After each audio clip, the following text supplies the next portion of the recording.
Internacional especializado en oralidad penal.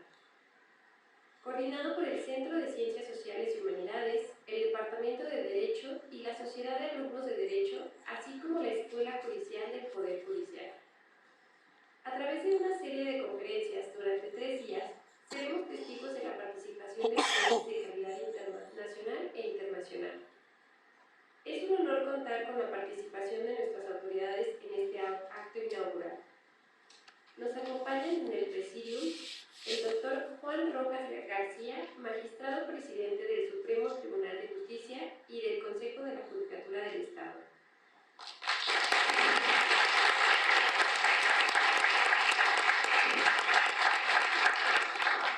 La maestra María Zapopan Tejeda Caldera, decana del Centro de Ciencias Sociales y Humanidades de la Universidad Autónoma de Aguascalientes.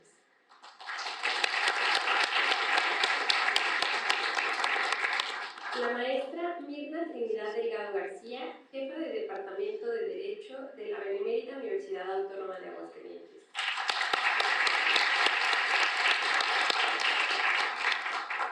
El doctor Leonardo Moreno Holman, docente de Derecho Procesal Penal y Litigación Oral de la Universidad Alberto Hurtado de Chile y conferencista inaugural.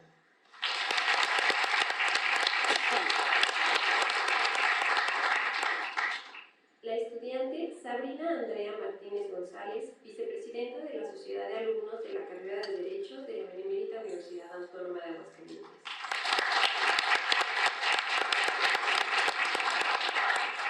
La maestra Eloísa Torres Pérez, coordinadora pedagógica de la Escuela Judicial del Instituto de Formación Judicial del Poder Judicial de Aguascalientes.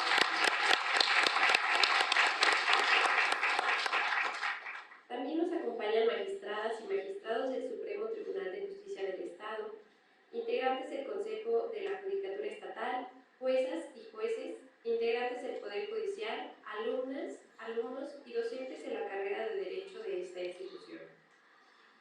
Le doy la palabra a la maestra,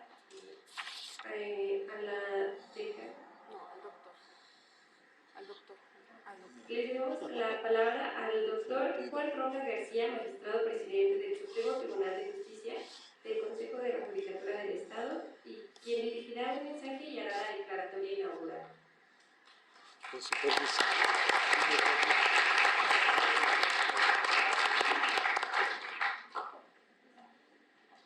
Muchísimas gracias, muy buenas tardes. Desde luego, saludo con mucho gusto, con mucha emoción a mi amiga la maestra Mirna Trinidad Delgado García, jefe del Departamento de Derecho y alguna vez vecinos de aula. Muchas gracias por su esfuerzo, por su dedicación y por todo lo que usted le apuesta a este congreso. Desde luego estamos honrados de que esté con nosotros y me siento realmente fascinado de que el doctor Leonardo Moreno Holman, docente de Derecho Procesal Penal y Litigación Oral de la Universidad Alberto Hurtado de Chile, esté con nosotros y que además sea nuestro conferencista inaugural. Doctor, qué alegría, muchísimas gracias. Desde luego saludo con mucha emoción a la estudiante Sabrina Andrea Martínez González, nada más y nada menos que vicepresidenta de la Sociedad de Alumnos de la Carrera de Derecho de esta nuestra Universidad Autónoma de Aguascalientes, y a la maestra Eloísa Torres Pérez, quien es nuestra coordinadora pedagógica de la Escuela Judicial del Instituto de Formación Judicial de nuestro Poder Judicial.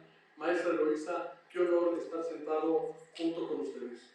Desde aquí saludo y agradezco la participación de las señoras magistradas que el día de hoy nos honran con su presencia, de las compañeras juezas y jueces a quienes saludo con mucho afecto, de estos integrantes del Poder Judicial que los veo por ahí, de alumnas, de alumnos, de los docentes de la carrera de Derecho de la Universidad Autónoma de Aguascalientes, y desde luego a todas las personas que nos acompañan en esta máxima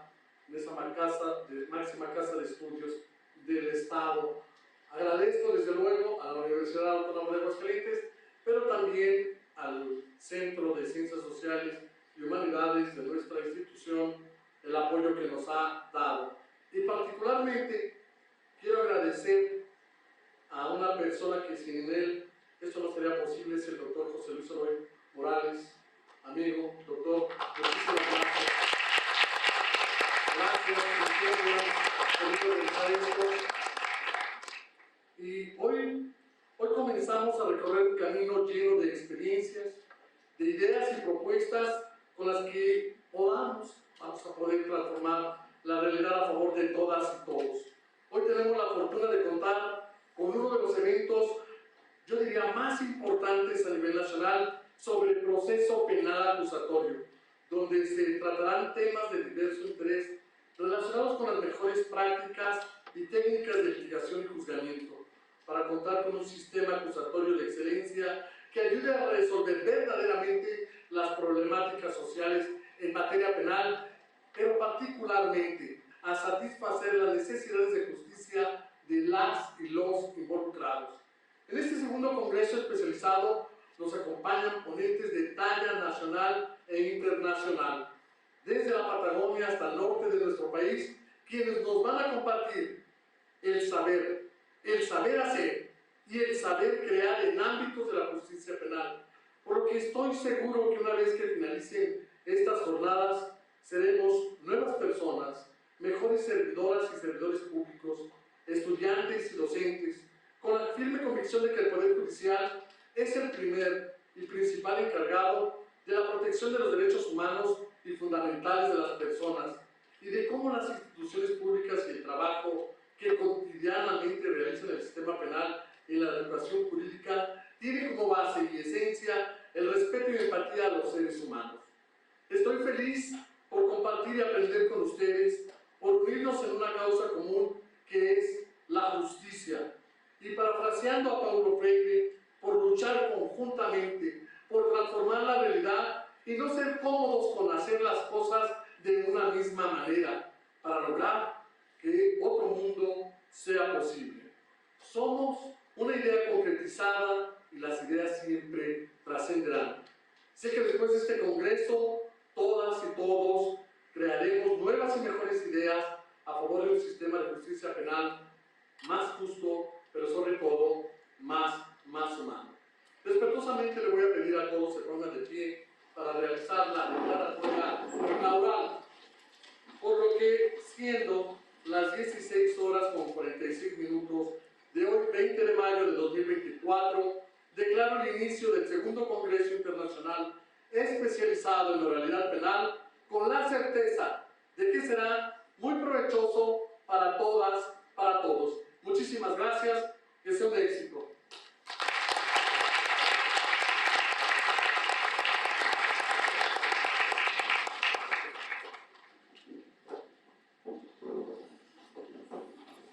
Agradecemos las palabras del doctor Juan Rojas García. A continuación, le pedimos a nuestras autoridades que tomen su lugar en la primera fila de este recinto y antes de comenzar realizaremos la toma de la fotografía oficial. Entonces, empezamos abajo.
Departamento de Derecho Procesal y Resolución Alternativa de Conflictos de la Facultad de Derecho de la Universidad Alberto Hurtado de Chile.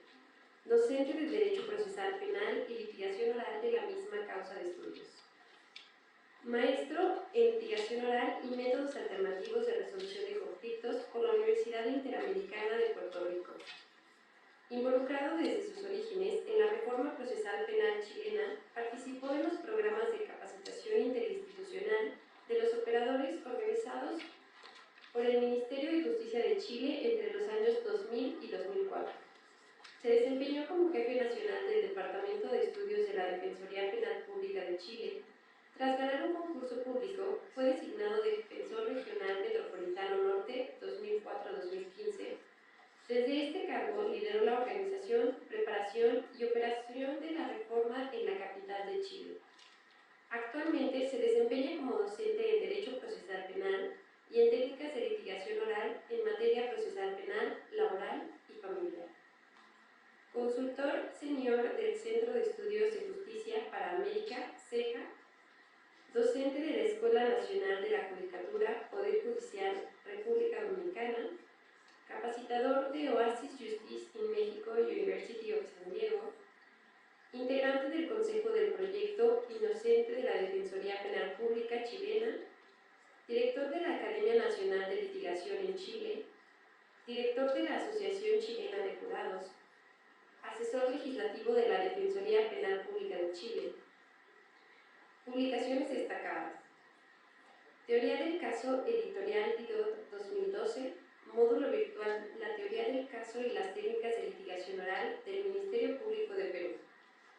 Litigación virtual, guía y manual de mejores prácticas para audiencias telemáticas 2021, Ava Rolli, Justice en México. A continuación le cedemos la palabra a nuestro ponente inaugural.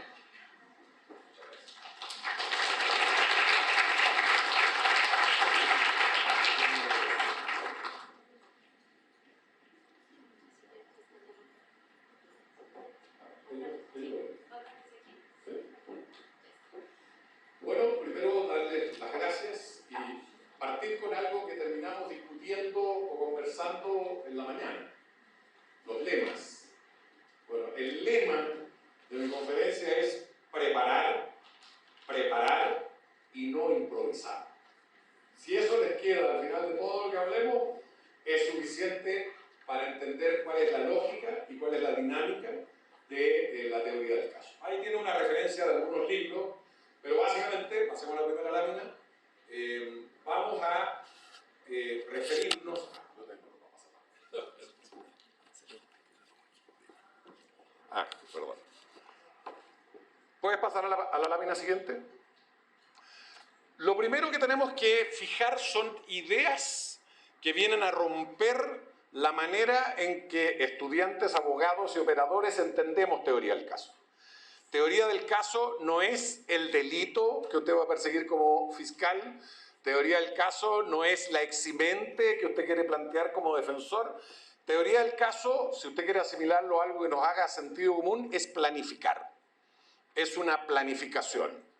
Como voy a enfrentar un escenario complejo, como es el del juicio oral, entonces yo necesito planificar qué voy a hacer y por qué lo voy a hacer. Y eso básicamente se traduce en que, como dice allí, la teoría del caso es un conjunto de actividades que tiene que desarrollar un litigante para determinar en primer lugar cuál es la versión de hechos que voy a presentar ante el tribunal, ¿no? Si estamos litigando oralmente, es indispensable que usted tenga una interpretación de los hechos que se van a discutir, sea en sede de garantía o de tribunal oral ante el juez. Yo tengo que tener una interpretación de esos hechos que yo quiero transmitir. Pero como lo estoy haciendo en un contexto que es judicial, entonces yo tengo que hacerme cargo de las demandas que tiene el escenario judicial. Y eso significa que usted tiene que hacerlo argumentativamente en las audiencias preliminares, basado en lo que se denomina la oralidad argumentativa de Leticia Lorenzo, o probatoriamente en el juicio, ¿verdad? Y lo hago de esta manera porque cuando yo intervengo ante un tribunal, lo que yo pretendo es obtener una determinada consecuencia jurídica, ¿no? Y es aquí donde a veces erróneamente algunos dicen, mire, cuando hablan de teoría del caso pareciera que se preocupan de los hechos, que todo en los juicios serían hechos. No. O si quieren sí, si los entendemos como tarufo, como los hechos jurídicamente relevantes o los hechos principales. Es decir, lo que usted debate son hechos, pero son hechos subsumibles en una determinada regla jurídica que es la que permite que en definitiva usted le pueda pedir al juzgador cuando adjudique que la determinada consecuencia de haber logrado esa subsunción de los hechos acreditada probatoriamente conlleva necesariamente una decisión de absolución o condena por parte del tribunal. Y lo mismo va a pasar en una audiencia preliminar. Si quiero pedir una prisión preventiva, si quiero pedir la legalidad o la ilegalidad de una detención, si quiero plantear una exclusión probatoria, ¿no? Entonces, primera idea importante, esto es un conjunto de actividades. Es un plan maestro que yo voy a desarrollar y que me va a permitir enfrentar un proceso penal. Y este plan maestro, de nuevo, aquí es solo sentido común, cuando usted planifica para irse de vacaciones, para comprarse una casa nueva, usted planifica pensando en qué escenario, ¿el más fácil o el más difícil? Parece que pensamos en el escenario más difícil. Bueno, el escenario más difícil en el proceso penal se llama juicio oral, porque tiene reglas mucho más exhaustivas de admisibilidad probatoria, de producción probatoria y de valoración probatoria. Y entonces, si yo estoy pensando cómo voy a tramitar, cómo voy a litigar un caso, yo tengo que ponerme en ese escenario, y esto es lo importante, aunque ese escenario nunca llegue. Esa es la certeza de por qué el juicio oral sigue siendo, en los procesos penales acusatorios, el eje del proceso penal, aunque un 10, un 15, un 20% de las causas son las que en definitiva se resuelven en ese juicio oral. Todas las demás causas se resuelven de manera previa. Pero ¿cuál es la gracia, permítanme decirlo así? Que esto racionaliza las decisiones por las cuales usted decide que una causa termine de una manera distinta. Y esto es muy importante en modelos institucionalizados, porque si no el riesgo es que usted no solo burocratice el sistema, sino que usted imponga sus intereses personales por sobre los intereses de la víctima, por sobre los intereses de la comunidad y por sobre los intereses del imputado. Y entonces tenemos abogados tomando decisiones que no son justificables técnicamente, pero que sí les favorecen terminar ante una causa, recibir ante un honorario, es decir, un montón de motivaciones, permítanme decirlo directamente, espurias, que no tienen que ver con los fines legítimos de un proceso penal. Vamos a la siguiente. ¿Qué cosas son importantes? Aquí estamos resumiendo al máximo algo que podríamos estar hablando varias horas, pero ¿qué es lo que está detrás de esto? Primero, es importante la teoría del caso porque constituye, como dice allí, un instrumento de planificación y de organización de la información, ¿no? Y esto un fiscal diría, sí, sin duda. ¿Por qué? Porque yo tengo que acumular un conjunto de información generada en una investigación, pero ojo, eso no significa que yo tengo que traducir ese cúmulo de información en mi presentación en una audiencia de juicio o en una audiencia preliminar. Todo lo contrario, los abogados siempre seleccionan información en función del debate jurídico que ellos van a enfrentar en una audiencia determinada. No es la misma información la que yo necesito para formalizar que la información que necesito para debatir la procedencia de una prisión preventiva. E incluso va a cambiar mucho en algunos de los debates que voy a tener en una audiencia preparatoria, por ejemplo, para solicitar una exclusión, sea por sobreabundancia o la más compleja por ilicitud. Segundo, nos permite identificar de manera concreta y precisa cuál es la estrategia más adecuada para cada caso en el cual usted tenga que intervenir. Yo diría que esta es otra idea central. Cuando ustedes aprendan teoría del caso, no están aprendiendo un conjunto de reglas generales. Que yo tome esto y diga, se lo aplico a todos los casos. No. Cada caso requiere una teoría particular que además usted genera, ¿no? Y por lo tanto, esto explica también que es posible que respecto de un mismo caso exista más de una teoría del caso posible, aun cuando se refiere a un mismo interés. Es decir, yo podría tener dos fiscales que podrían tener una estrategia distinta para abordar un caso, lo mismo defensores. demuestra la teoría del caso, y yo diría que, como digo, si esto les queda en la cabeza, yo me voy feliz, demuestra la necesidad de preparar y no improvisar las alegaciones y presentaciones ante un tribunal. Y esto, de nuevo, es algo muy simple.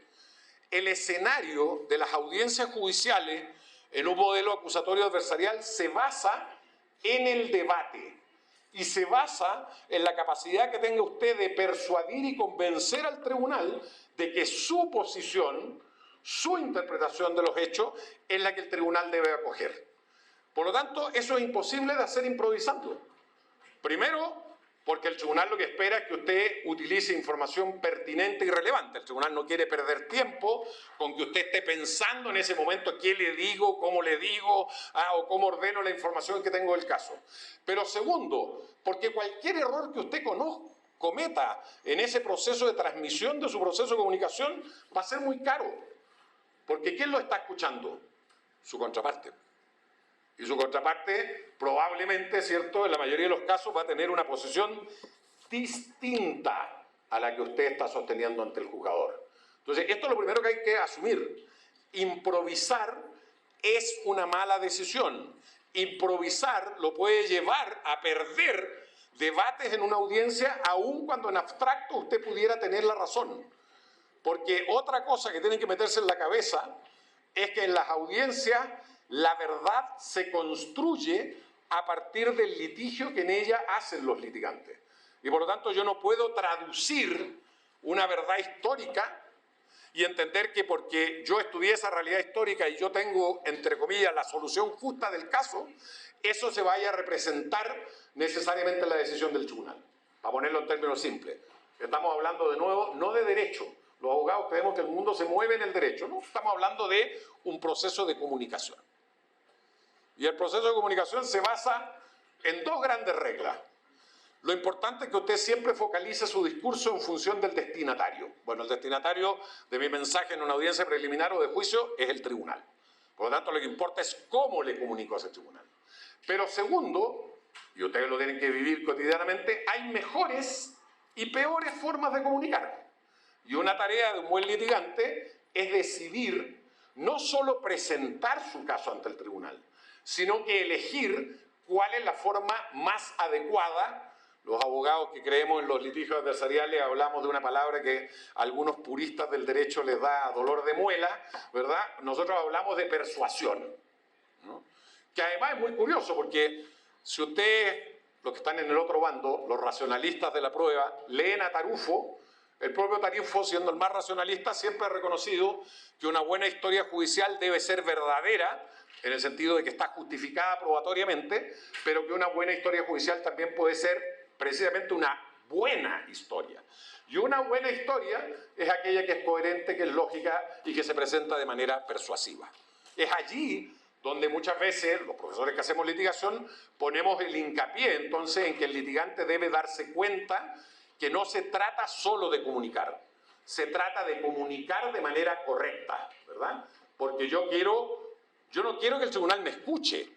No, eso sería absurdo. Yo quiero que el tribunal acepte mi planteamiento como el correcto. Y eso es muy distinto a solo contar, ¿verdad?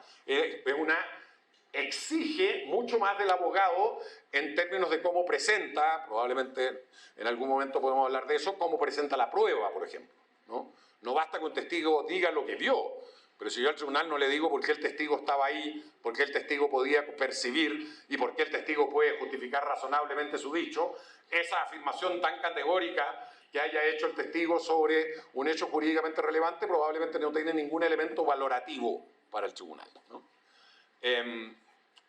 La siguiente, por favor.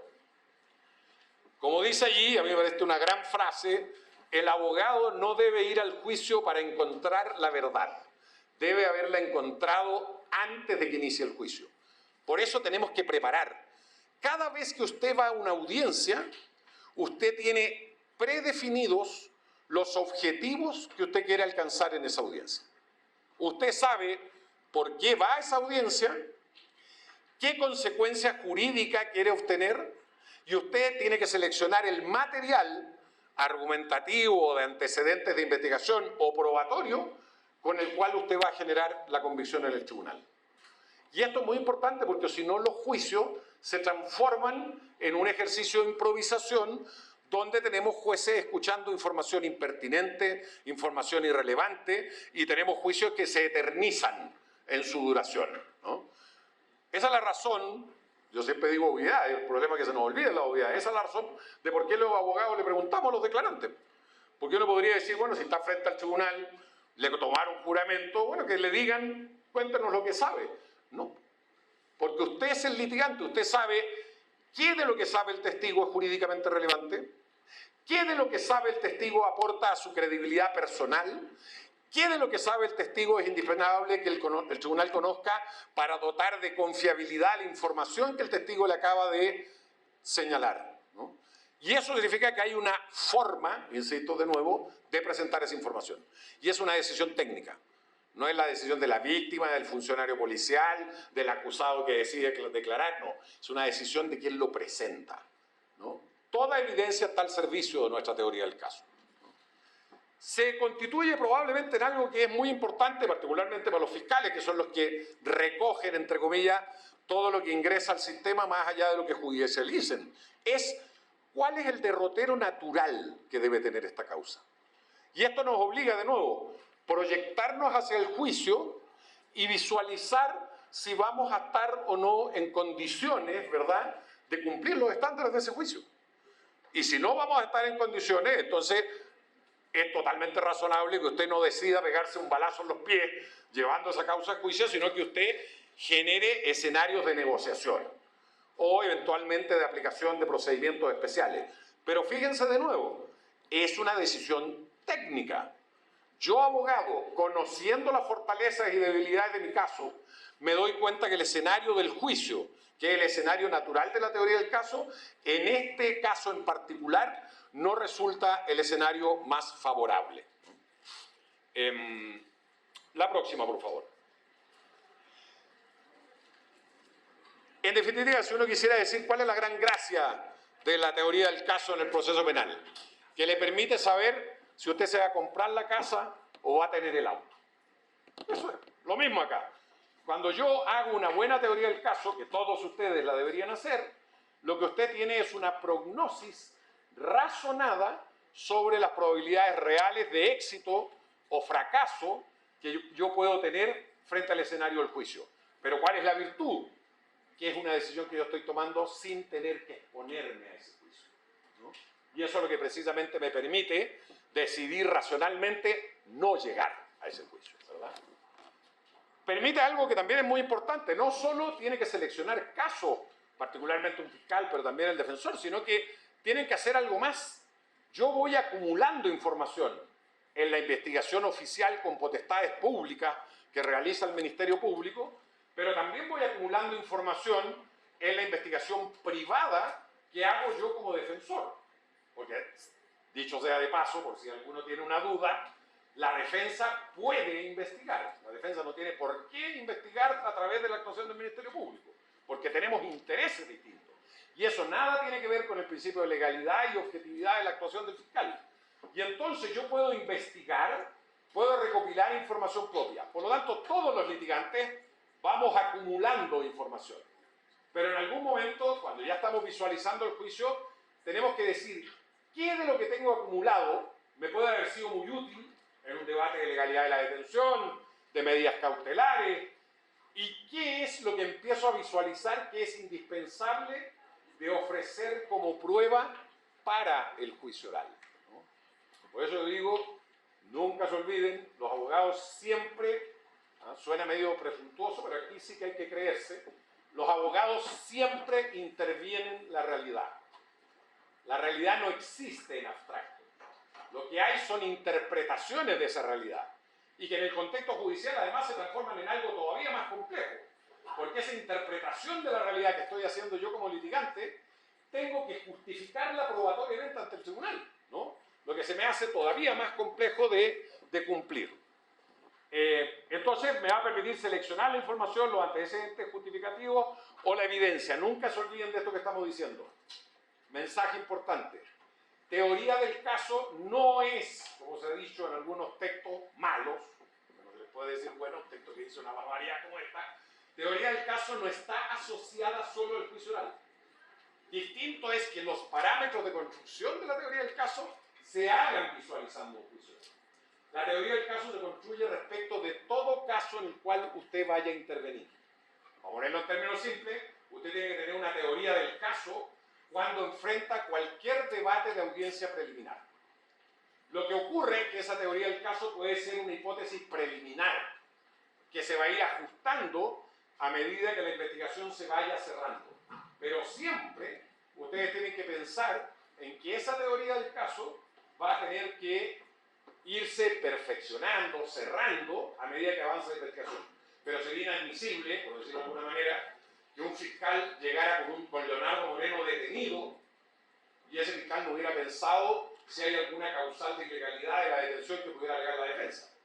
O que un fiscal hiciera sus ofrecimientos probatorios en la acusación y llegara a la audiencia de preparación sin haber pensado si le pueden levantar un debate de exclusión probatoria, ¿no? Eso sería impensable, ¿no?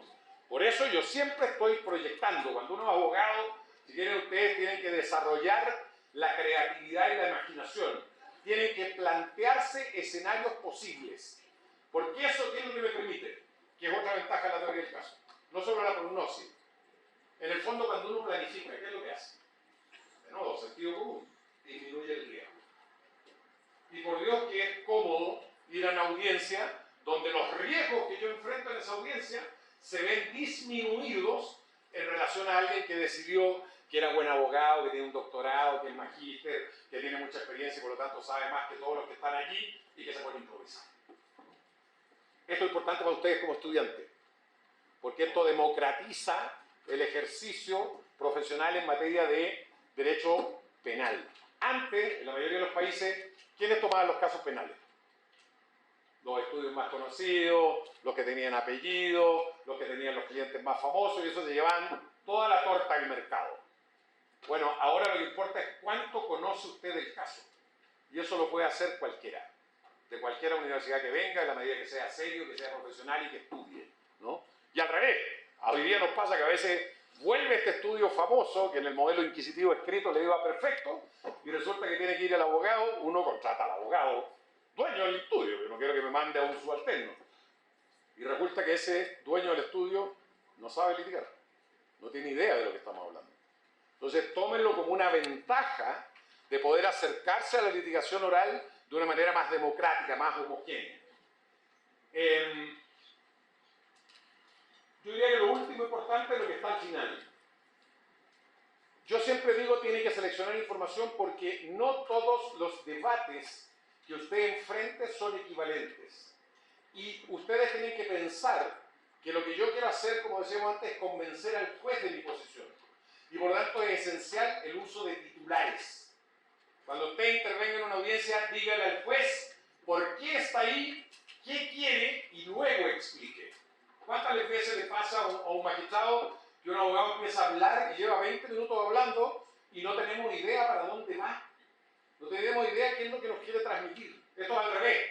Ponga el titular y después justifique. Focalice el debate, muy importante para los que sean defensores. El fiscal tiene una carga siempre compleja, tiene que justificar todo.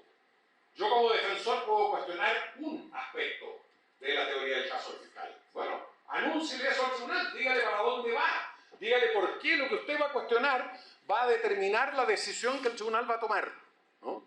Y entonces no es solo seleccionar información para determinar qué llevo, sino para construir argumentos persuasivos. La siguiente, por favor.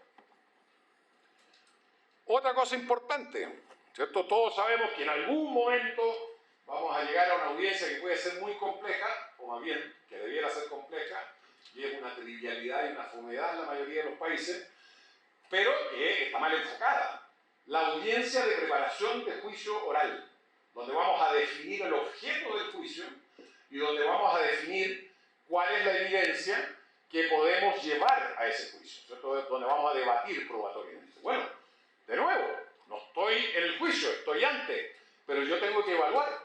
El juicio oral contradictorio público con el principio de continuidad y concentración, de nuevo, es una complejidad. Por lo tanto, la pregunta es, ¿necesito llevar y probar todo lo que yo debo justificar? o hay espacio, por ejemplo, como dice allí, para generar convenciones probatorias. Cuando voy a ofrecer una prueba, no solo necesito ofrecerla, necesito identificar si esa prueba puede originarme debates de exclusión probatoria. Tengo que imaginarme qué va a decir el defensor. Porque si yo soy fiscal, entonces tengo que identificar o una excepción a la aplicación de las reglas de la ilicitud, o tengo que identificar una excepción a la teoría del fruto del árbol envenenado, es decir, tengo que hacerme cargo de un debate que se me puede producir, ¿no? ¿Cuál no le va a suspender la audiencia cuando alguien le plantea una exclusión de prueba y usted diga, uy, es que eso no lo preparé, ¿ah? Suspéndame la audiencia un rato? No, hágase cargo. Por eso es costoso no preparar, ¿no? Las convenciones probatorias, lamentablemente, y esto probablemente tiene mucho que ver la defensa en esto, las convenciones probatorias son un instrumento muy eficaz para focalizar el debate ante el tribunal en lo efectivamente controvertido.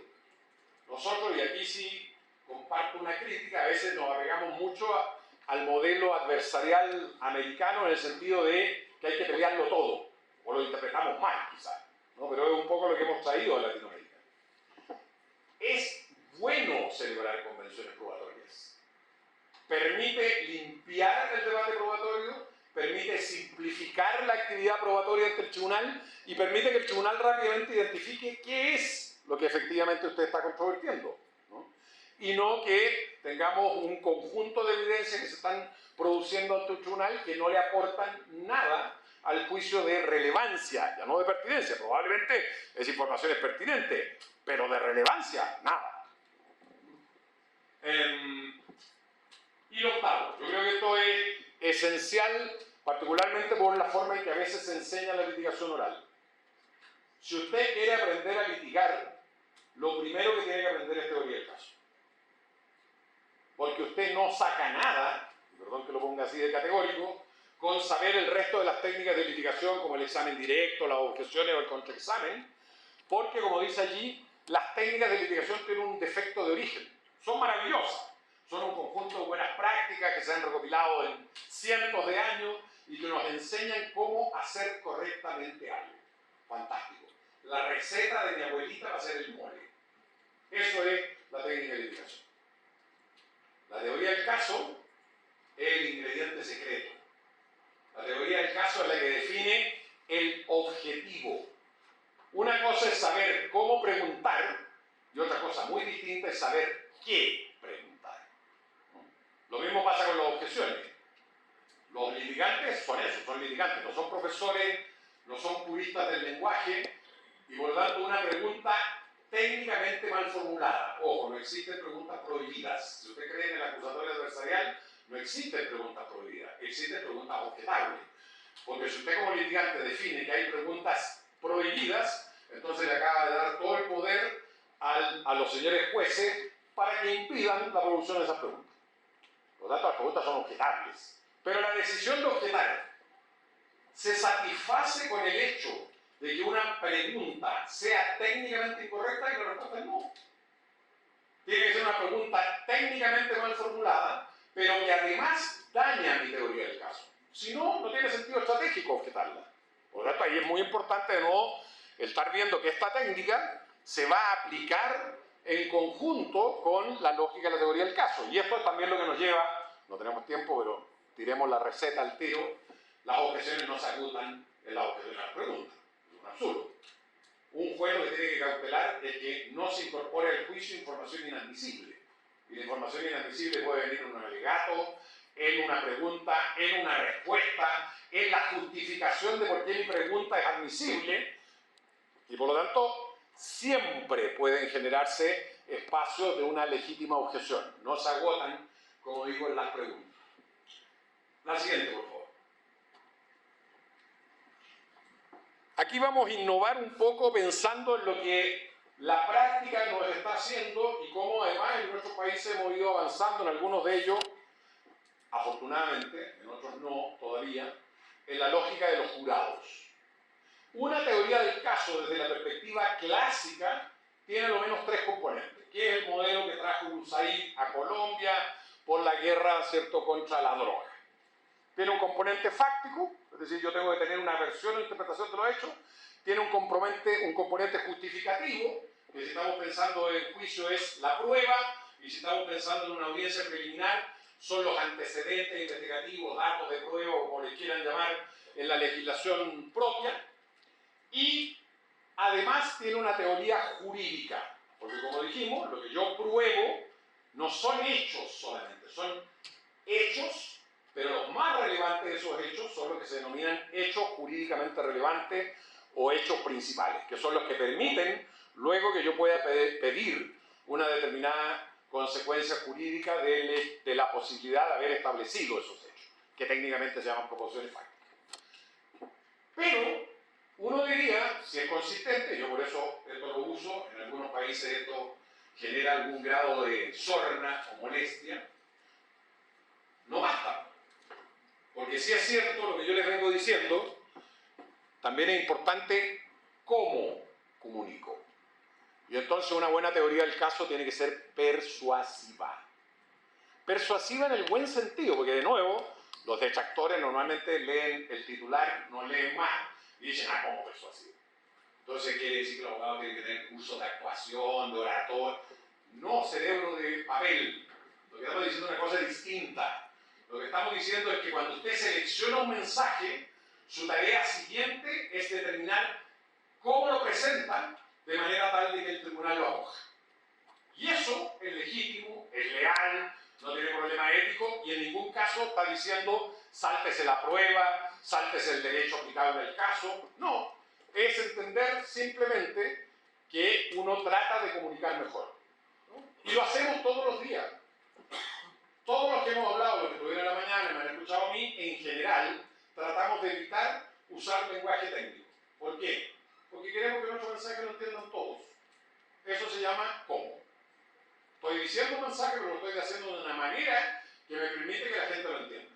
Estoy hablando de un mensaje y estoy proyectando las ideas más centrales ahí. ¿Por qué? Porque estoy pensando en el cómo. Porque sé que es mejor comprometer más sentidos suyos.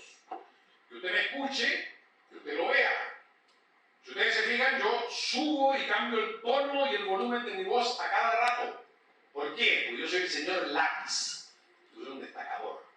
Cuando quiero destacar ideas, cambio el ritmo de lo que estoy hablando, uso otro tono o uso otro volumen. Por lo tanto, usted siempre está comunicando. Y entonces, es muy importante cómo lo hacemos, ¿no? ¿Por qué? Porque además, en las audiencias preliminares, tenemos todos los antecedentes investigativos, pero esos antecedentes investigativos no hablan solos. Los presenta el abogado, le tiene que dar un sentido. Lo mismo hacemos con la prueba, ¿no? Este no es, ¿cómo se llama? La Bella y la Bestia. Y por lo tanto el cuchillo no va a decir, yo estoy aquí y apuñalé a Leonardo Moreno. No. Necesitamos que alguien nos diga de dónde salió ese cuchillo, cuál es el papel que juega ese cuchillo, y por lo tanto, de nuevo, ¿quién le da sentido a la presentación probatoria? Siempre es el abogado. Esto no funciona de manera automática. Ni tampoco funciona, para decirlo desde ya, bajo la premisa de algunos jueces que creen que esto da lo mismo. Porque él tiene 3 neuronas más que las que tiene el señor Moreno, que está hablando puras tonteras acá arriba, y por lo tanto él es capaz de develar la verdad.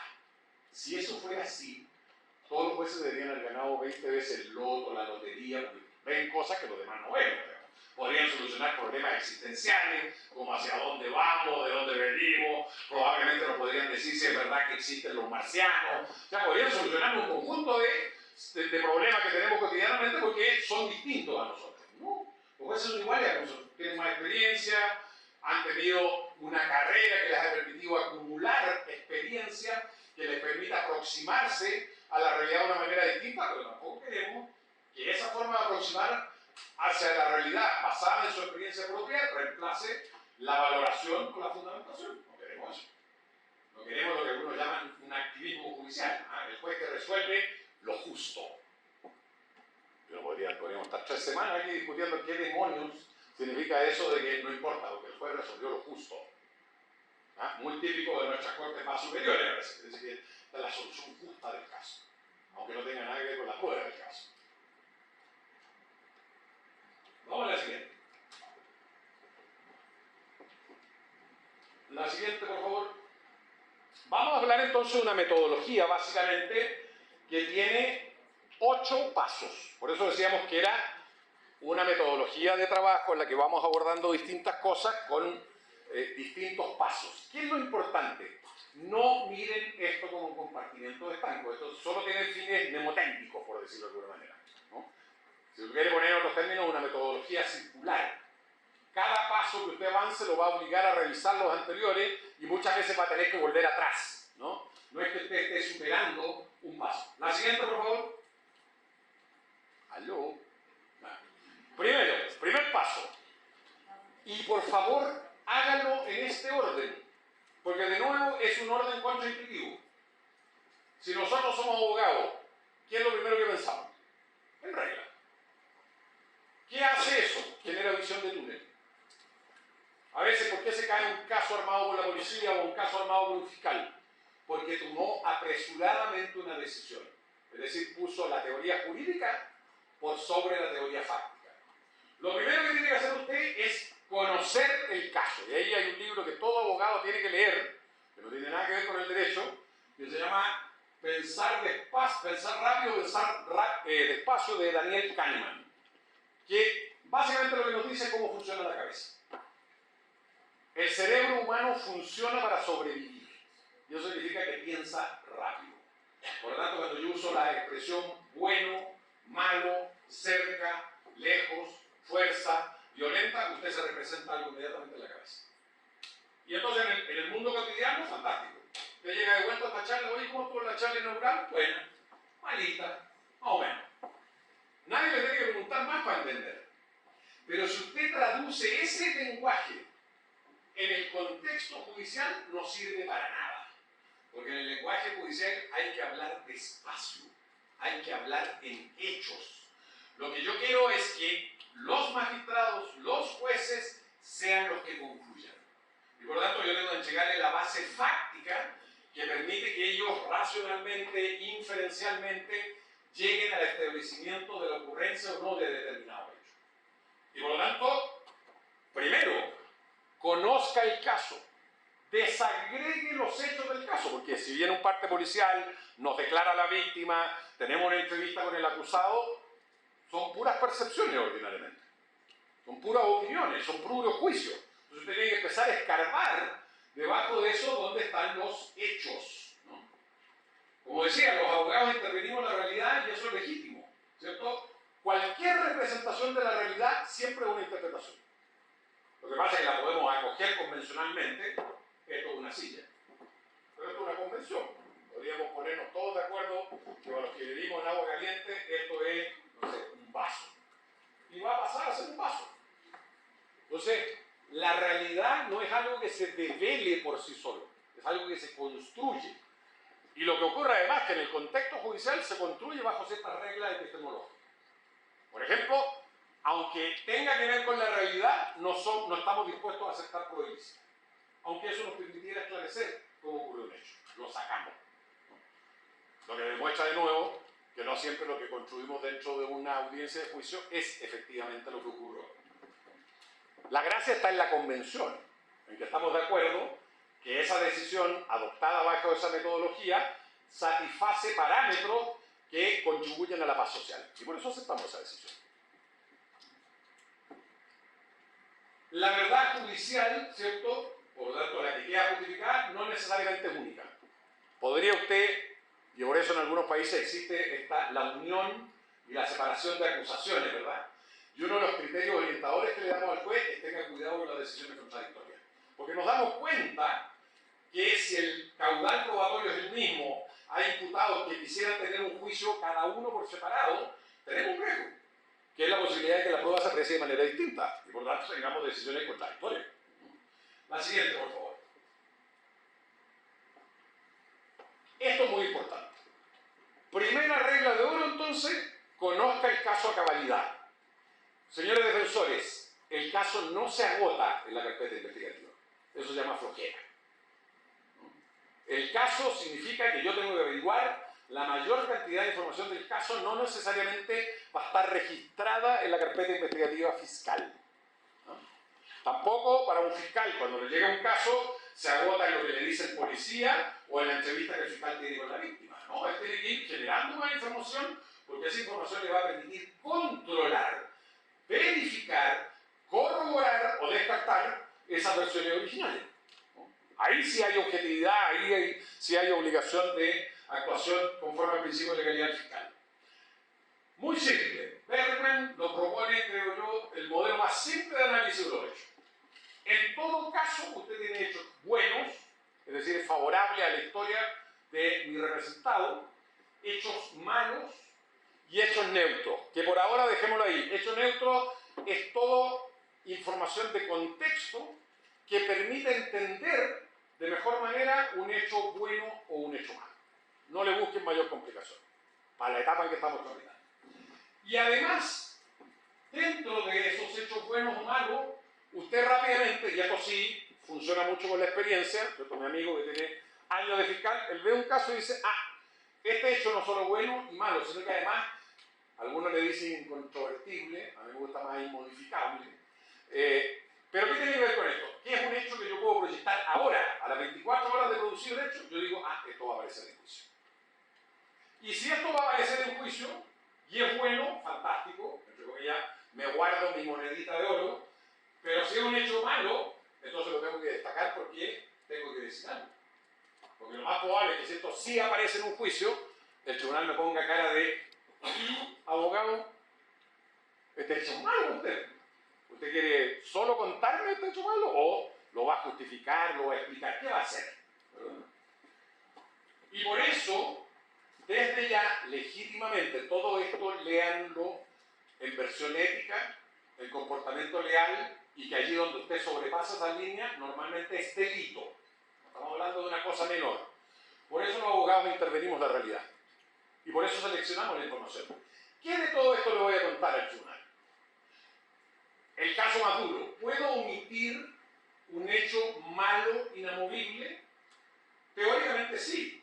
Estratégicamente, mala idea. Porque lo más probable es que, por la lógica contradictoria, su contraparte lo haga aparecer. Pero eso no significa que yo no lo pueda explicar, no lo pueda justificar, o lo que hacemos en el 90% de los contraexámenes, no lo pueda relativizar. Allí donde mi contraparte quiere darle un valor acreditativo determinado, entonces yo puedo reducir ese valor acreditativo con un buen contraexamen, ¿no? Cuestionando la fuente de esa información o cuestionando la información que esa fuente le ha proveído al tribunal. Lo típico que usted ve en las películas, la distancia, la luz, el foco de atención, etc. Muy importante también, el lema. ¿Te acuerdas de mi lema? Preparar, preparar, nunca improvisar. Bueno, eso es muy importante. Pero la única gracia que les digo, se los dijeron en la mañana, el lema solo sirve si surge naturalmente, si es breve y si es capaz de generar una imagen. Si el lema es algo que yo estuve 3 semanas trabajando, que me salió en 3 frases, no sirve para nada. Porque el lema no prueba nada. El lema lo que cree es generar una imagen hacia el jugador que le da cuenta de alguna cuestión relevante, significativa que está presente en el caso. Por lo tanto, si no surge naturalmente, olvídense. Y lo otro, de nuevo, nada nuevo de lo que he dicho, proceso de comunicación. Si este es un proceso de comunicación, entonces no solo importa cómo lo digo, sino también importa qué palabras uso para decir lo que quiero comunicar, que es lo que se llaman las etiquetas. Las etiquetas tienen que ser coherentes con su teoría del caso. Si yo hablo del cliente como el presunto violador, aquí está presente el acusado, pésima idea. Lo que yo estoy haciendo es, tengo que usar palabras, porque las palabras tienen poder comunicativo, como todos sabemos, ¿verdad? Tienen que ser palabras que sean consistentes con el mensaje que yo quiero transmitir. Vamos a la siguiente. Primera gran tarea, entonces. Me faltó una, no importa, la explico. Primer paso, construcción del relato de hechos, que lo termino construyendo al final, después de haber identificado los hechos, haberlos clasificado, haberlos ordenado. Ahí recién usted construye su versión, ¿no? ¿Qué hace un fiscal flojo? va a la audiencia de control de legalidad de la detención y lee el parte policial. Si hacemos una encuesta entre todos los que están aquí, ¿cuál es la peor manera de comunicar la información? La manera en que lo hace la policía. Y entonces uno dice, bueno, ¿por qué lo hace la audiencia? ¿Por qué asume ese riesgo de comunicar de la peor forma? Segundo paso, pero fíjense, el primero fueron los hechos. Le estoy diciendo a un abogado, no se preocupe del derecho. Segundo paso es la construcción de la teoría jurídica. Ahora sí que tengo que tomar estos hechos, identificar las reglas legales donde estos hechos se subsumen. Pero es el segundo paso. Esto es lo que evita visión de túnel. Si usted tiene, permítame decirlo así, los hechos como ladrillos en una muralla, esos hechos ya no se pueden mover. Y por lo tanto lo obliga a usted a seleccionar correctamente el instrumental jurídico. O al revés, a darse cuenta que esa hipótesis jurídica que usted quiere levantar no tiene respaldo de los hechos. Figura calificada del delito, circunstancias modificatorias, circunstancias atenuantes por parte de un defensor. Es decir, si esto de verdad es inamovible, si no cuadran, tenemos problemas. Puede ser ajustable, sí, mientras esté pendiente de la investigación, pero esto ya me va dando cuenta de que yo tengo que ir identificando las reglas correctas. Segundo, piense lento, piense despacio. Kahneman de nuevo viene en nuestro auxilio. Usted tiene que trabajar desde la teoría general del delito, no es la versión floja del abogado que abre el Código Penal, busca el artículo y dice aquí estamos, no. Teoría general del delito, tipo penal, elementos constitutivos de ese tipo penal, circunstancias modificatorias. Es decir, a veces hay que ratificarlo, pero la teoría jurídica es indispensable. Yo no sé a quién se le ocurrió que cuando uno hace clase de teoría del caso, lo que está sosteniendo es que el derecho no importa. Por supuesto que importa. De hecho, le voy a decir más. Piense despacio, de lo general a lo particular, pero no se pierda en el penal. Porque si usted es abogado y ha litigado causas penales, usted sabe que a veces las causas se ganan ¿dónde? En las audiencias preliminares. Yo los gano con normas procesales que me permiten determinar que el estatuto legal de la detención no se cumplió. A veces lo que yo estoy debatiendo es la procedencia o no de un acto intrusivo y estoy pidiendo una nulidad procesal. A veces estoy debatiendo en sede de admisibilidad probatoria la ilicitud de una prueba. Bueno, entonces aquí no estoy hablando de derecho penal. Estoy hablando de garantías constitucionales, estoy hablando de normas procesales. Es decir, por eso yo les decía antes, hay que saber seleccionar el instrumental fáctico y jurídico que yo requiero para enfrentar un debate en particular. No hay nada peor que esas audiencias que pasamos de la formalización a la vinculación al proceso, a las cautelas, y los abogados repiten como loros lo mismo. Y dicen, pero si no es lo mismo, son cosas distintas, los presupuestos fácticos son distintos, la regla dura a aplicar es distinta, ¿no? Entonces es muy importante el que usted identifique esto, ¿no? Teoría jurídica. Obviamente, cuando ya me voy acercando al juicio oral, a un procedimiento abreviado, lo más central de mi teoría jurídica es precisamente el derecho penal. Pero de nuevo, no se pierda. Porque a veces el derecho penal no está sujeto a interpretación. Pero a veces una misma regla no tiene una interpretación única. Entonces voy a tener que recurrir a la jurisprudencia, voy a tener que recurrir a la doctrina, es decir, voy a tener que buscar lo que se llaman anclas de argumentación. Ya no me basta citar la norma porque es insuficiente. Tengo que generar un anclaje para el tribunal para que él considere que esta forma de entender la norma es la que él debe considerar en su decisión. Eso es lo segundo. Ahora sí tercera, no me cambie la lámina todavía. Tercer paso. Si uno dijera, ¿en qué colaboraron los que inventaron esta lógica de la teoría del caso? En esto. Yo diría que esto es lo central. ¿Por qué? Porque los abogados, como somos flojitos, todos, me incluyo, cuando yo pego a los abogados estoy en la primera fila, porque normalmente lo que hacemos es acortar el camino, pensar rápido. Entonces, ¿qué hace el abogado? Adquiere información sobre el caso de los hechos, identifica la teoría jurídica aplicable y luego, ¿qué es lo que se pregunta el abogado? ¿Cómo probamos? Es decir, el abogado está preguntándose, pidiéndole a la policía, a un fiscal, a la víctima o al defensor, a su defendido, oiga, ¿y qué tiene usted para probar esto? Pero la pregunta típica de cajón. Y si uno lo analiza en serio, uno dice, qué mala pregunta. Pésima pregunta. ¿Qué tiene usted para probar esto? Y la pregunta es, ¿y de qué está hablando usted, abogado? ¿Está hablando de los hechos? ¿Está hablando del derecho? Porque si está hablando de los hechos, tenemos un problema, porque los hechos desconectados de reglas jurídicas no tienen ninguna relevancia personal. Y si está hablando del derecho, pues lo va a mirar y le va a decir, oiga, no me tome el pelo. Si hay algo que yo sé, es del derecho. Entonces lo que usted necesita es buscar un vínculo que determine primero qué tengo que probar. Fíjese la diferencia.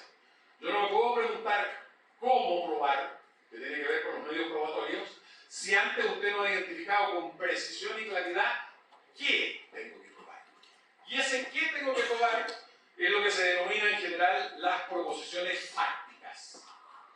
Las proposiciones fácticas en versión simple. ¿Qué es lo que tiene que escuchar el tribunal para darme la razón? Argumentativamente en las audiencias preliminares, probatoriamente en la audiencia de juicio. En bonito. Son afirmaciones de hecho posibles de ser reproducidas en una audiencia por una evidencia que, dando cuenta de una porción de mi relato de hechos, satisfacen un elemento de la teoría jurídica. Pero no lo piensen en tan complejo, ahí la van a tener como definición. Mucho más simple. ¿Qué necesita escuchar el tribunal para darme la razón? Por lo tanto, usted primero defina qué tiene que probar y luego que tenga claro lo que quiere probar, busque cómo probar. Y fíjense que este simple cambio en la lógica de metodología produce un impacto importante. Porque ahora el primero que evalúa la prueba no es el juez. El primero que evalúa la suficiencia de una evidencia es el abogado. Porque como ahora yo sé qué tengo que probar, cuando yo analice la prueba, voy a ver si esa prueba es capaz, suficiente, apta para probar esos hechos. Y esto es lo que explica, tips de fuera de esta charla, pero yo siempre repito las tonteras que a mí me parecen importantes. Esto realza la importancia de las entrevistas previas con la posible prueba. Pero esta primera entrevista es una entrevista destinada a la selección de la evidencia.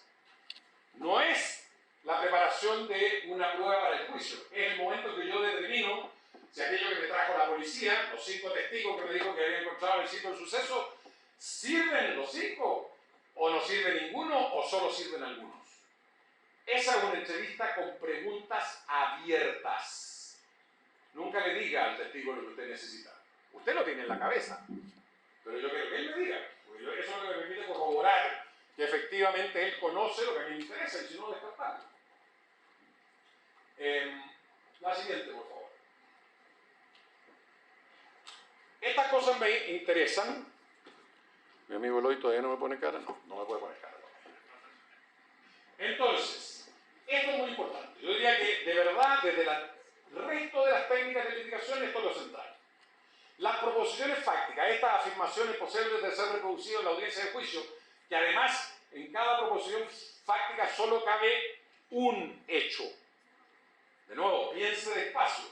Porque ¿qué sacaría yo con decir Leonardo Moreno vino al segundo congreso inventado por Eloy y habló de la teoría del caso? Podría ser esa mi proposición fáctica. ¿Cuál es el problema que tiene? No le puedo preguntar. ¿Qué sentido tiene generar proposiciones fácticas compuestas si la objeción más simple que uno plantea en un examen directo, ¿cuál es? Objeción, pregunta compuesta. Aunque no la planteara la contraparte, el tribunal dice, lo único que a mí me consta es que el señor Moreno estuvo aquí y habló de la teoría del caso. Pero de que sea chileno no tengo idea. O sea, no hay información toda corroborable. Aborde cada hecho de manera separada, porque muchas veces cada hecho, particularmente si son jurídicamente relevantes, tiene que estar debidamente justificado. Entonces, según satisfagan o no íntegramente el elemento de la teoría jurídica, una proposición fáctica puede satisfacer íntegramente esa proposición, esa idea que yo quiero transmitir. Tengo un testigo presencial que presenció el apuñalamiento. Estupendo, ¿no? El señor puede decir que Leonardo Moreno apuñaló a Santiago. Esa es fuerte, débil. Nosotros estamos todos en el mismo hotel, todos se extrañaron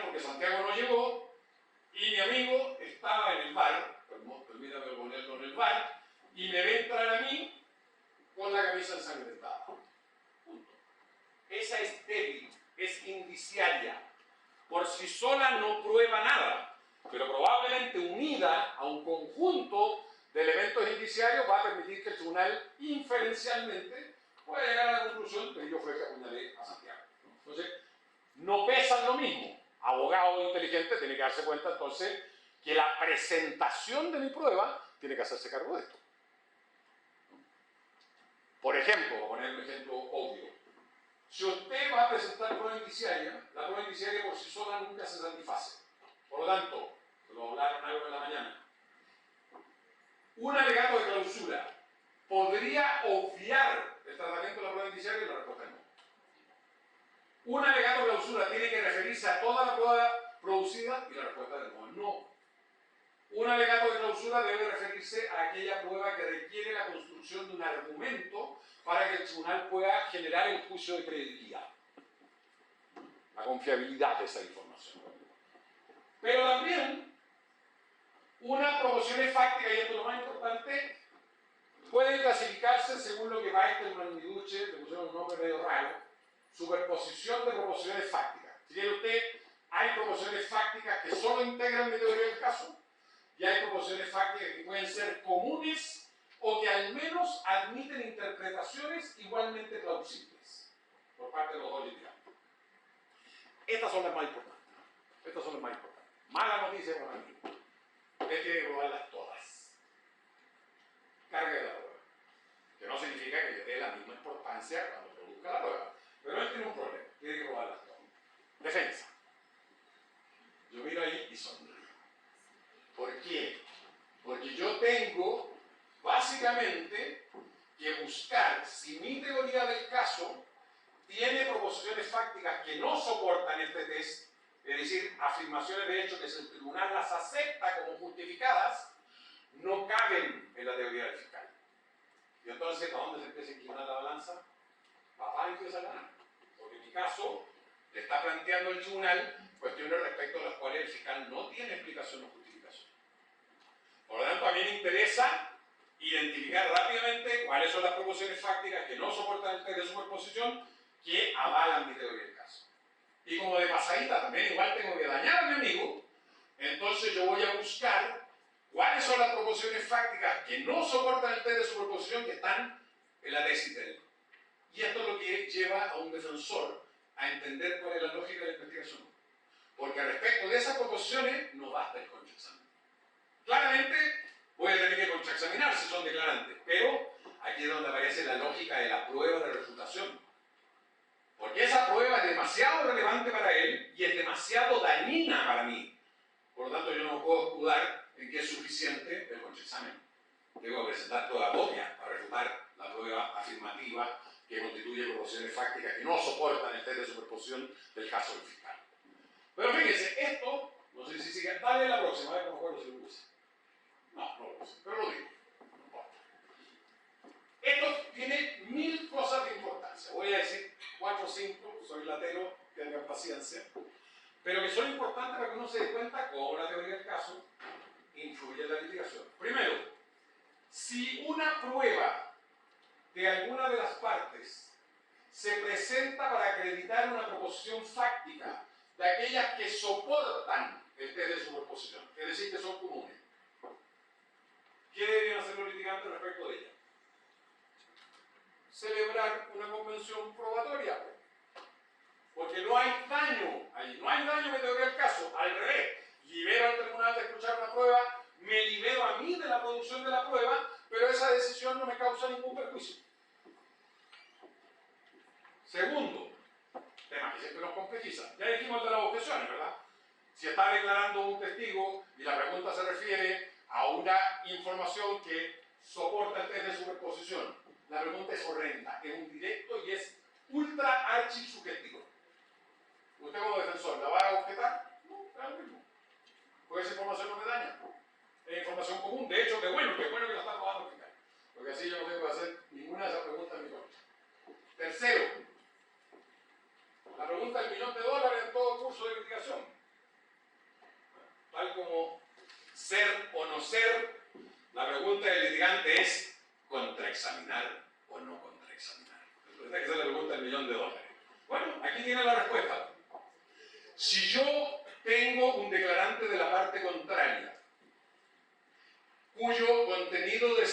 declaración se ha referido a proposiciones fácticas que no soportan el test de superposición, o sea, perdón, que soportan el test de superposición, ¿tiene sentido que usted lo contraexamine? No tiene ningún sentido. Entonces, lo importante es cómo se comunican las cosas, el cómo, ¿no? Si el abogado toma la carpeta y empieza como pájaro a revisarla, la mira por arriba, por abajo, y como al minuto le dicen, señoría, no tengo pregunta, el juez se hace una pésima idea de eso. Si usted dice, señoría, dado los términos de la declaración prestada, no resulta necesario. El juez dice, usted va a decir que sabe en su caso. Si tiene combinadas afirmaciones que se refieren a proposiciones fácticas que soportan el test y otras que no, entonces esto me permite también identificar sobre qué puntos voy a contraexaminar a esta persona. De nuevo, le estoy ayudando al tribunal. El tribunal dice, perdón que lo ponga así, pero aquí me están trayendo puro filete. Me están trayendo la mejor carne, porque nos están haciendo un contraexamen sobre un montón de cosas. Me están poniendo los hechos que son parte de la controversia. Los hechos que constituyen lo que se denominan los puntos de inclinación, como dice Traversi, ¿no? Que son aquellos puntos que definen un caso, ¿no? Un fiscal esto lo tiene muy claro. Él tiene la mala suerte, por carga de la probatoria, que tiene que probar todo. Pero un buen fiscal sabe que en su caso hay 3, 4, máximo 5 puntos que son los que definen el caso.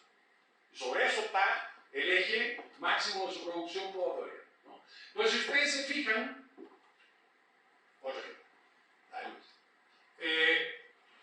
De nuevo, con clausura. Nadie podría sostener razonablemente que en el alegato de clausura lo que le tenemos que decir al juez es todo lo que pasó en el juicio. Porque si no, el alegato de clausura tendría que tener la misma duración que el juicio, ¿verdad? No, pues si este es un acto argumentativo y persuasivo, entonces lo que yo requiero es referirme a información que le permita al tribunal construir un razonamiento valorativo. Por eso dijimos, primer ejemplo, me voy a referir a aquella información producida indiciariamente, porque lo voy a juntar los indicios al tribunal y extraer la conclusión. Segundo, ¿me voy a referir a todos mis contraexámenes? No, pues si usted hizo una contradicción con una declaración previa, el juez ya la vio, ya la entendió. Pero si usted hizo un contraexamen basado en la regla de mejor evidencia, si usted hizo un contraexamen basado en la infracción de las reglas de la lógica, las máximas de la experiencia, bueno, lo que me puede pasar es que el juez no entendió nada de lo que yo hice. Entonces lo tengo que explicar. Entonces esa prueba sí requiere explicitación en el alegato de clausura. Entonces, usted tiene que ser capaz de seleccionar de nuevo, de acuerdo a esta teoría del caso, de acuerdo al tipo de proposición fáctica, de la forma que obtuvo esa información, si esto requiere o no un tratamiento más detallado de la prueba.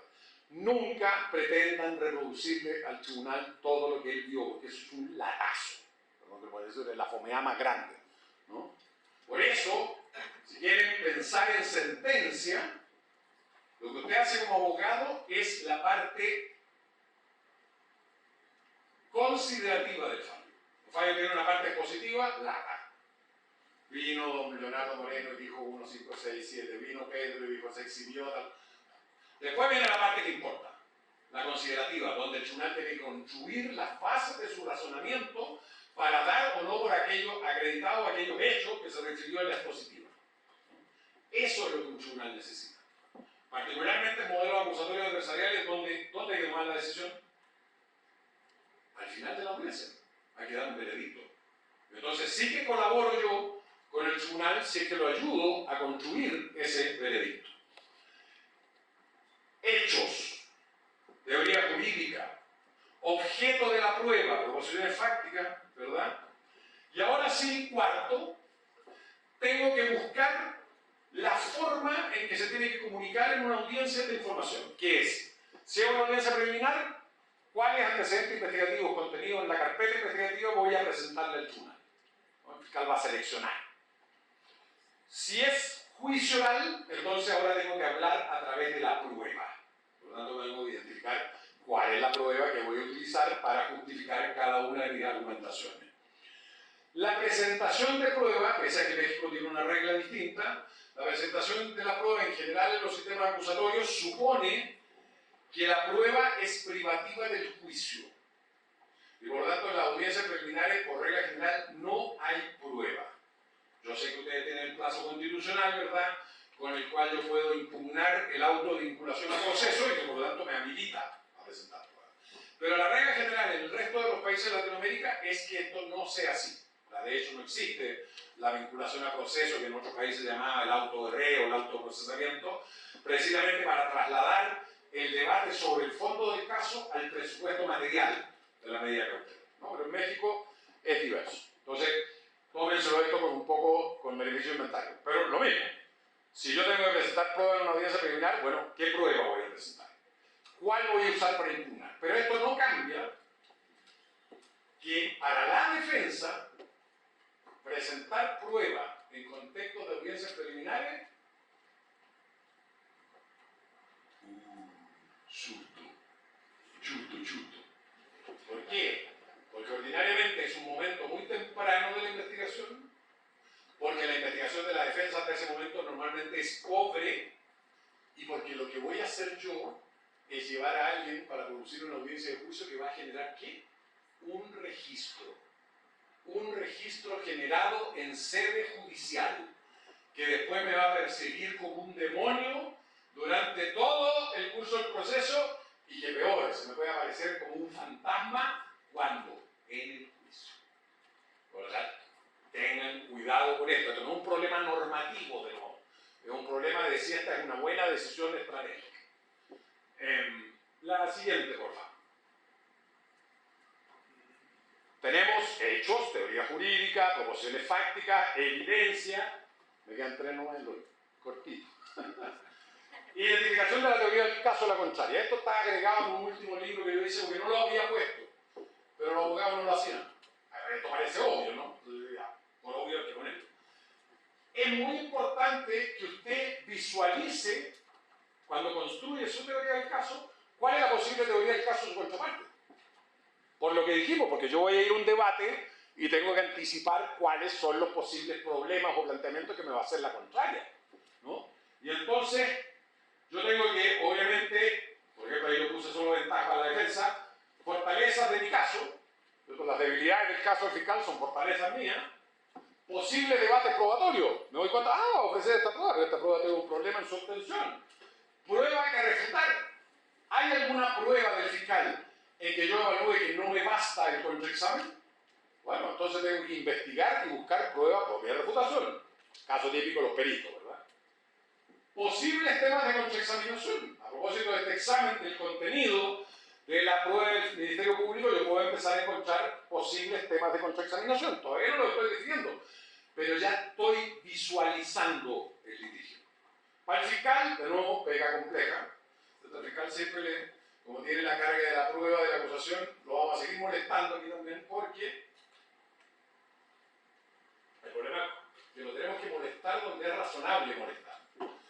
Tengo que decirle mi teoría del caso al fiscal durante la investigación, y por lo tanto el fiscal se tiene que poner ingenioso. De lo que yo diga en la audiencia de control, de lo que yo debata respecto al presupuesto material, a propósito del hecho punible, de la participación, el fiscal tiene que decir, la defensa va por acá. Pero tiene sentido que la defensa, particularmente si es una defensa que va a sostener un relato alternativo al del fiscal, ¿no? Vamos a tener dos versiones, la del fiscal y la del defensor. Es razonable que la defensa no explicite esa teoría del caso en la audiencia preparatoria, y la respuesta es no. Se lo está diciendo alguien que lleva 20 años en la defensa. No. Porque si eso usted lo hace, usted obliga al juez a algo que los jueces lamentablemente no hacen. Si la receta es simple. Si la defensa tiene un relato alternativo, coartada, yo estaba en Ciudad de México y no en Aguascalientes. Muy bien, no hay problema, no la dije. Pero, señor defensor, ¿va a presentar pruebas? Sí.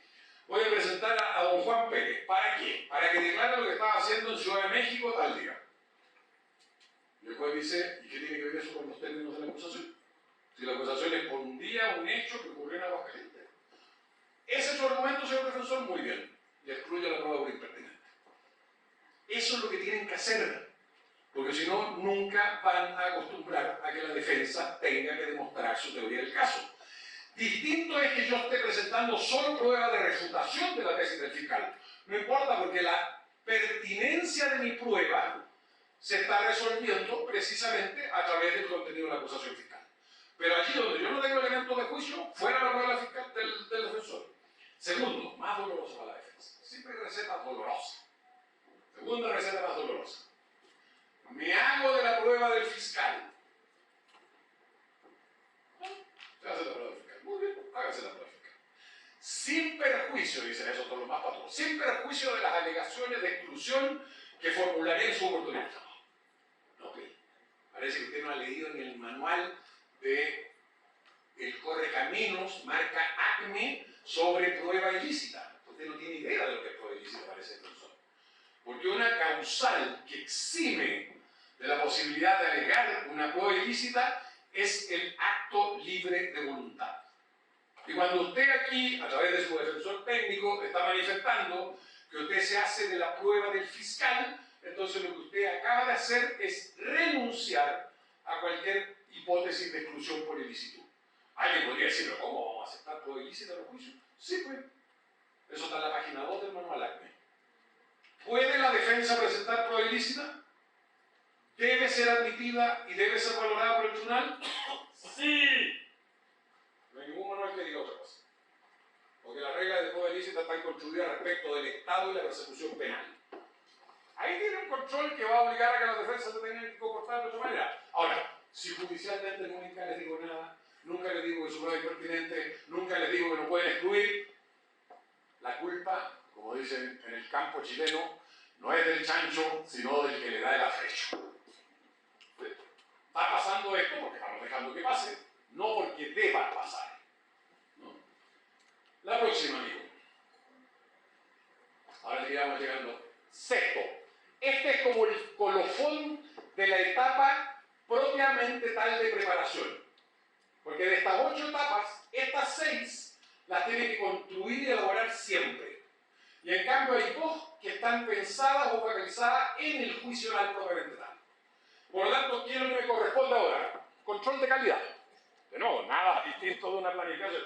¿No se me habrá olvidado algo? Oye, pusiste los gastos médicos, pusiste los remedios, pusiste el pago de contribuciones de los bienes raíces. Bueno, aquí es lo mismo. Voy a pegar una mirada y voy a decir si está completo este plan, ¿no? Sí, importante. Aquí estoy poniendo 2, ojalá la revisa cada rato. Pero hay 2 momentos esenciales en que usted tiene que revisar su teoría del caso. Antes del cierre de la investigación, pero con un tiempo que me quede para investigar, porque puede que yo me dé cuenta que tenga debilidades a nivel de proposición fáctica, de teoría jurídica, o el más doloroso, a nivel de evidencia. Y eso significa que tengo que reconfigurar mi teoría del caso o tengo que hacer una investigación complementaria para buscar nueva evidencia. Pero fíjense la diferencia, no es que yo le diga a la policía fiscal, oiga, investigue más. Porque cuando a la policía le dicen investigue más, agarra eso, lo guarda en un cajón y después le dicen no encontré nada. No. Necesito evidencia que demuestre tal cosa. Por lo tanto, una instrucción focalizada, ¿no? Y porque también puede pasar, más triste, viene el cierre, se acerca el cierre, llegó el cierre y no pude mejorar mi caso. Entonces aquí aparece el baremo de negociación. ¿Será todavía la mejor idea, como pretendía antes, llevar este caso a juicio oral? ¿O mejor lo negocio? ¿Y en qué términos lo negocio? ¿No? Luego de la audiencia de preparación de juicio oral, indispensable, porque yo llego a la audiencia de preparación oral y si el mundo es lindo y bonito, salgo igualito. Pero a veces yo llego a la audiencia de preparación de juicio oral y salgo todo chasconeado, con la camisa rota, me tiraron los zapatos por ahí. ¿Por qué? Porque yo fiscal excluí 2 o 3 cosas que eran centrales para él. O al revés, yo defensor dije, no, aquí este caso lo mato. Y después me rechazó toda la exclusión. Entonces tengo que volver a evaluar. Tengo que volver a evaluar si esta decisión de llegar con este caso a juicio era la mejor, ¿no? Y porque también tengo que ir visualizando qué voy a hacer con estas debilidades que todavía subsisten. ¿Cómo las voy a tratar en juicio? Como ejemplo, ¿lo voy a anunciar en la apertura? Le voy a decir al tribunal, mire, yo sé esta debilidad, pero no se preocupe, espere que venga mi prueba, porque yo se lo voy a aclarar. O si es una prueba propia, ¿la voy a producir efectivamente? ¿O voy a renunciar a su producción? O si la produzco efectivamente, voy a incorporar un nuevo tema de examinación directa que tiene que ver con la justificación de esa debilidad. Todas esas son decisiones técnicas del abogado, no son decisiones ni del testigo ni de nadie más. Vamos a la otra. Ahora sí que nos estamos acercando al final, para la felicidad de mi amigo. Esto es larguísimo, no lo vamos a ver, pero básicamente, cuando ahora ya, estas dos etapas son juicio. En un papelito que les van a hacer llegar o que se lo hicieron llegar por vía informática, tienen esta clasificación. De nuevo, lo que yo tengo que saber es qué tipo de prueba es la que yo voy a producir en el juicio, porque no todas las pruebas exigen el mismo desempeño. ¿Me explico, no? Lo que hablábamos recién, si yo voy a presentar indicios, entonces tengo que presentar cada uno de esos indicios, tengo que argumentar en el alegato de clausura y tengo que explicitar la proposición fáctica buscada, que es la que no tiene prueba. Mi conclusión tiene que aparecer en el alegato, porque no me interesa que el tribunal interprete, no, me interesa que el tribunal sepa lo que yo digo y por qué esa es la única conclusión razonable y por qué tiene un grado de posibilidad alto de ser certera, ¿verdad? Si usted está al otro lado, usted dice, ajá, prueba indiciaria, muy bien. Entonces voy a discutir en mi prueba y en mi alegato la certeza de la acreditación de los indicios, la fortaleza del razonamiento inferencial y la posibilidad de conclusiones alternativas, ¿no? Voy al otro extremo, yo voy a votar toda esa prueba, ¿no? Entonces, es muy importante que usted sepa qué tipo de evidencia se está refiriendo, ¿no? No toda, hay evidencia, lo básico es evidencia afirmativa, lo que más usamos, pero hay evidencia que usted usa para reforzar la credibilidad de otra evidencia. Esa evidencia no recae sobre el hecho controvertido, pero sí viene a reforzar muchas veces otra evidencia que sí se refiere al mismo. Era lo que hacíamos con los psicólogos en los casos de abuso sexual, con peritos en determinadas materias. Los peritos también pueden configurar lo que se llama una evidencia explicativa. Allí donde yo identifico que la correcta apreciación de los hechos no puede ser realizada de manera directa sin auxilio por parte del tribunal. Entonces requiero traer un perito que le plantee cuál es la forma técnica, científica, adecuada de interpretar esos hechos, ¿verdad? Entonces, la clasificación de la evidencia tiene que ver con decisiones para la producción. Y la última, ahora sí que sí, paso 8, que esta sí que podríamos estar una semana, pero no me van a dejar una semana aquí, es la forma. Pónganlo más fácil, el cómo. ¿Qué es la tarea más linda de los abogados? Todos los que digan saben que esto es una complicación todos los días porque es aplicable a cada una de las evidencias que yo voy a presentar. Pregunta obvia, ¿en un alegato de apertura va toda la información que yo elaboré en mi teoría del caso? No, pues, obvio que no. Usted tiene que seleccionar cuáles son los puntos de anclaje fácticos que yo requiero que el tribunal entienda para evaluar correctamente la prueba. ¿Hay alguna de estas pruebas que tenga tal significancia porque acredita puntos de inclinación que a mí me interesa que el tribunal, la resalte? Entonces, el cómo tiene que ver con cómo voy a presentar persuasivamente la evidencia que sostiene mi caso ante el tribunal. Selecciono información para el alegato de apertura. Respecto de cada declarante, algo de cierto en la mañana. ¿Desde cuándo cuento la historia? Uno dice, bueno, de que ocurrió el delito, depende. ¿Hasta cuándo? También depende. Entonces, esas decisiones no son del declarante. Él sabe un conjunto de hechos. Usted sabe cuál es la mejor manera de ordenar esa información. ¿Desde cuándo? ¿Hasta cuándo? Este señor sabe 5 cosas. ¿Quiere decir que las va a plantear él en el orden que él quiera? No, yo determino eso. ¿Qué tema primero, qué tema después, qué tema al final? Primacía, lo más reciente, ¿cierto? Como principio de comunicación, ¿no? Entonces, cada cosa que yo hago, este señor declara lo suficientemente bien para que yo pueda confiar en que es suficiente que él exponga ante el tribunal con mi pregunta. O es alguien, como la realidad nos demuestra, uno no elige la prueba es la que es, ¿verdad? Y si el testigo es malo, declara mal, tiene pobre lenguaje, bueno, tengo que tomar decisiones. ¿Cómo colaboro al mejor conocimiento del tribunal? Le voy a pedir que dibuje, le voy a pedir que grafique, le voy a pedir que haga una demostración. ¿Qué voy a hacer por él? Todo esto, de nuevo, en una entrevista previa al juicio. ¿No? Que ya no es una entrevista de selección de información, sino que es una entrevista destinada visualizar de qué manera esta persona va a enfrentar como prueba el juicio. Tengo un documento, muy bien que tengo un documento, pero la pregunta no es aquí cómo lo va a presentar. Depende. Porque si es un documento altamente estandarizado, un certificado de defunción, un certificado de nacimiento, lo leo yo como abogado, porque no hay razones para que el tribunal desconfíe que aquello que yo le digo del documento es efectivo. Pero si el documento no es estandarizado, es una nota, un papel escrito, ahora el tribunal no tiene por qué confiar, ¿cierto? Impera lo que Weidenman y Dulce también llamaba la lógica de la desconfianza. Ahora el tribunal no tiene por qué confiar que lo que yo digo que es ese documento es efectivamente. Entonces tengo que traer un declarante. Tengo que incorporar ese documento en el testimonio de alguien. Ni hablar, ¿cierto?, lo que hacemos con los objetos materiales. ¿Cierto? Poder material, bueno, también vamos a requerir que alguien lo fije en el sitio del suceso, nos cuente cómo se recogió, nos cuente cómo se ha cautelado la cadena de custodia y al final que nos diga cuál es la relevancia de ese objeto del caso. Porque necesitamos confiar. Esa evidencia se recogió hace un año. ¿Quién me garantiza a mí la indemnidad de esa evidencia?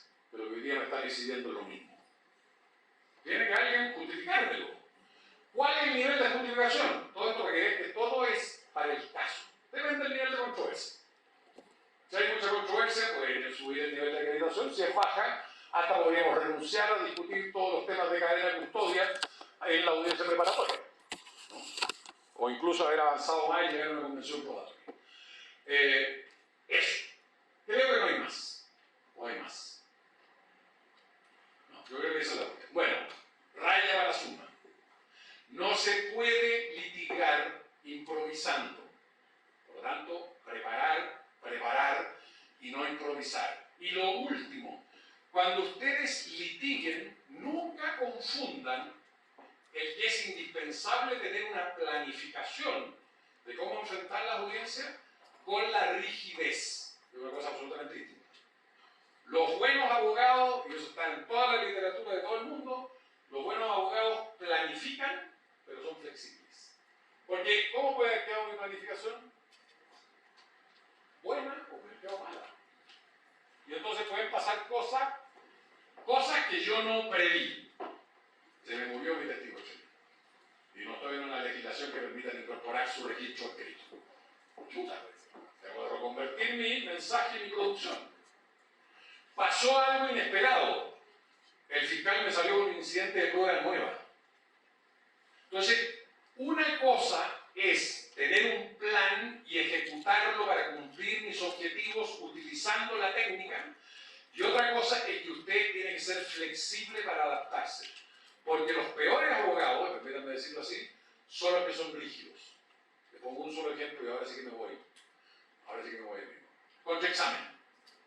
¿Qué le pasa a los abogados cuando hacen una pregunta y el testigo no le contesta lo que ellos preguntaron?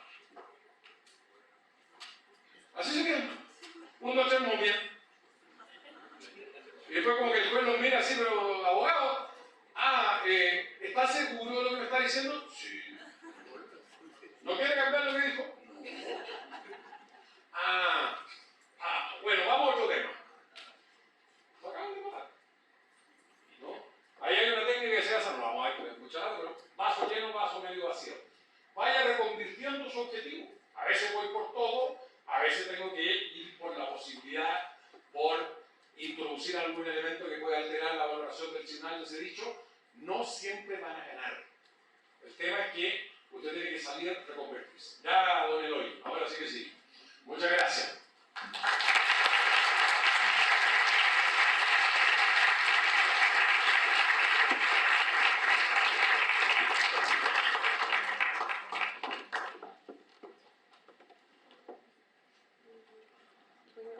Igual no sé si alguien tenga alguna pregunta que le quiera hacer a nuestro ponente.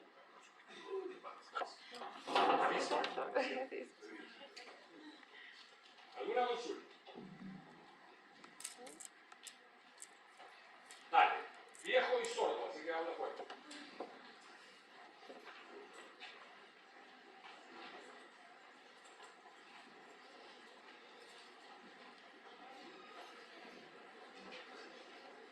Muchas gracias, doctor. Mi pregunta es bastante concreta. A mí me gustaría saber qué opina usted sobre la posibilidad de objetar los alegatos de clausura a los alegatos de apertura. Yo creo que es absolutamente procedente. Si un fiscal, por ejemplo, perdón que ponga a los fiscales, porque siempre tienen la carga de la prueba, siempre tienen que hacer todo, ¿no? Si un fiscal menciona en su alegato de apertura un hecho punible no mencionado en su acusación, usted lo va a dejar pasar. Si un fiscal le da una connotación a hechos que puedan constituir una circunstancia modificatoria agravante que no está en su casación, usted va a decir, no importa, total, después me toca a mí, que es absurdo que dan algunos, no se puede interrumpir el alegato de apertura porque después le va a tocar a usted. No, pues yo interrumpo inmediatamente, porque yo no quiero que el tribunal escuche una información que no tiene que ver con aquella acusación que vamos a discutir en este juicio. Y eso usted lo tiene que parar al tiro. Le doy otro ejemplo muy típico, pero típico. Abogado que hace una pregunta sugestiva y el tribunal no lo resuelve el taro, sino que le dice fundamento. Entonces el abogado en la justificación entrega toda la información que el testigo tiene que dar. Es que es muy importante que Leonardo Moreno diga que habló de teoría del caso y que Eloy quería que se quedara callado y le hacía así. Entonces, y por eso le pregunto a lo subjetivo. Pero ¿qué acaba de pasar ahí? Toda la información ya ingresó. Alegatos de clausura. ¿Qué pasa si en un alegato de clausura? De nuevo, viene la defensa después. Pero un fiscal alude a una prueba y al contenido de una prueba que no se produjo en el juicio. O no se produjo la evidencia, o la prueba no dijo lo que el abogado está diciendo, que también le podría pasar a un fiscal. En el caso del fiscal, peor. Imagínense que el abogado defensor habla después. Quiere decir que el alegato de la defensa es indignable. Entonces. Porque como habla después y el fiscal ya habló, entonces se jodió el fiscal.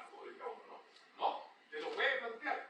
Entonces, el problema de las objeciones, como dice Steven Lubbett, es uno. Es una incidencia destinada a impedir el ingreso de información inadmisible.